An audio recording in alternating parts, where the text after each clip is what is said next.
saya mendampingi Sandi Butar-Butar dan tim dari Damkar.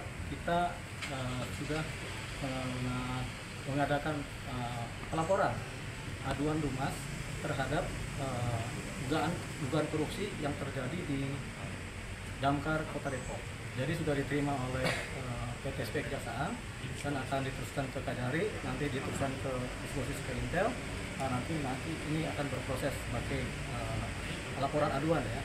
Tapi ini kan korupsi, nanti mereka akan bekerja. Jadi dari tim Kejaksaan Kajari Kota Depok yang mereka akan bekerja untuk menelusuri ini dan memproses laporan dari Sandi Butar-Butar. Nah, memang disertakan yaitu dokumen-dokumen dugaan korupsinya, kemudian foto-foto, video-video, kemudian gambaran-gambaran alat-alat yang rusak juga disampaikan. Nah, jadi itu tadi sudah diterima laporannya, mereka akan proses dan akan diberikan nomor. Berapa dokumennya, Bang? Berapa banyak? Banyak, sekitar 60-an lembar dokumen ya. Videonya Bang, ceritakan kronologi dong, Bang. Korupsi itu, Bang. 30-an video dan foto. Korupsinya ini terkait apa sih, Bang?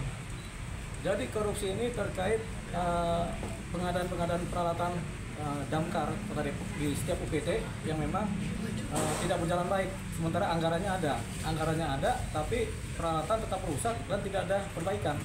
Tidak ada perawatan, tidak ada perbaikan. Jadi ini potensi korupsi tentunya ya. Kita nggak tahu siapa yang korupsi di sini, tapi yang jelas karena perawatannya tidak ada, kemudian peralatan banyak yang rusak, yang memang sangat menyusahkan dari tim tenaga pegawai damkar ini bekerja, sehingga ini menjadi persoalan. Gitu. Nah, ini juga memang penting kita harus kejar ini supaya apa? Supaya damkar Kota Depok ini akan menjadi rapi dan menjadi bagus. Selama ini ternyata damkar Kota Depok kita bisa anggap begitu nggak kuat kekuatannya untuk mengadakan penanganan kebakaran ya, karena peralatan yang rusak tadi. Bang, ada berapa nama yang dicurigai terlibat dalam kasus ini? Kita tidak sebut nama ya, karena ini kan sifatnya anggaran. Nanti siapa pengguna anggarannya itu akan ditelusuri oleh Kejaksaan Negeri Kota Depok. Jumlahnya berapa, Bang? Belum tahu juga. Iya, yang jelas kan anggarannya ada berapa miliar gitu, tapi ya hasilnya nggak ada. Hasil dari penggunaan anggarannya itu nggak kelihatan dari faktual yang ada di Damkar. Dalam pertemuan tadi, apalagi yang selanjutnya diminta oleh pihak kejaksaan? Sudah, semua dokumen sudah lengkap, jadi mereka akan segera bekerja untuk menelusuri ini dan memproses. Pak Sandi, tanggapannya gimana, Bang? Ya, semoga untuk pemerintah Kota Depok dan ya, penegak hukum ya bisa menindaklanjuti ini semua. Saya berbicara dengan fakta, saya tidak mempermasalahkan tentang semua pengadaan alatnya. Itu pengadaannya sudah ada, akan tetapi fakta lapangan dibagikan atau tidaknya, semua kami anggota lapangan siap jadi saksi ya. Terus anggaran perawatannya kami siap jadi saksi juga semua. Tinggal jawab ya atau tidak, kok semua anggota honorer sudah siap semua.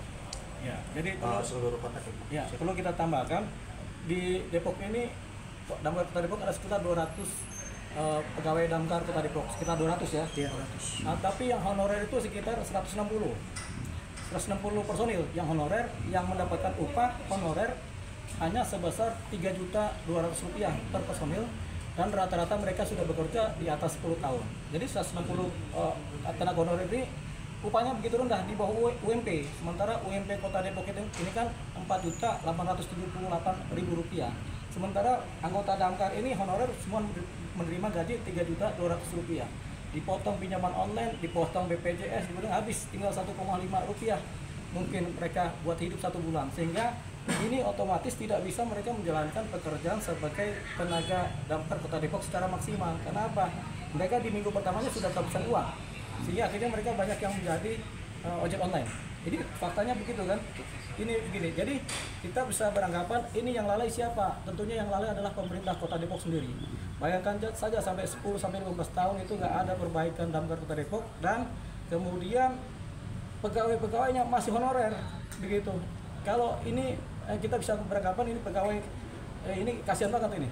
Nah, ini kita bisa beranggapan juga pemerintah Kota Depok, wali kota, wakil wali kota, bahkan DPRD ini lalai atau mengabaikan kesejahteraan dari damkar Kota Depok, pegawai-pegawainya. Kalau ini terjadi, tentunya sebenarnya dampaknya langsung kepada masyarakat Kota Depok. Kalau mereka mengalami musibah, penanganannya nggak akan pernah maksimal. Jadi sebenarnya ini kita bisa anggap pemerintah Kota Depok mengabaikan keamanan keamanan masyarakat Kota Depok melalui Cipta Damkar yang sebenarnya memang agak ya bagaimana ya, agak nggak dilirik atau diabaikan sama sekali. Jadi begitu, ada pengabaian terhadap masyarakat Kota Depok melalui si pemerintah Kota Depok ini.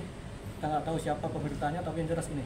Nah berikutnya, karena ada sekitar 70 sampai 80 personil Damkar Kota Depok memberikan kuasa kepada kami untuk meminta bantuan kepada kami, tentunya kami akan memproses ini, membantu mereka untuk meningkatkan kesejahteraan mereka.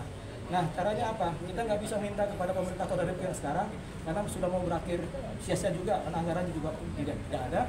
Jadi kita akan minta di pemerintah Kota Depok selanjutnya, siapapun yang terpilih kita akan minta, kita akan bicara ke mereka, termasuk kepada DPRD Kota Depok, karena 15 tahun ini kayaknya nggak ada kerjanya mereka itu. Kita bisa anggap gitu.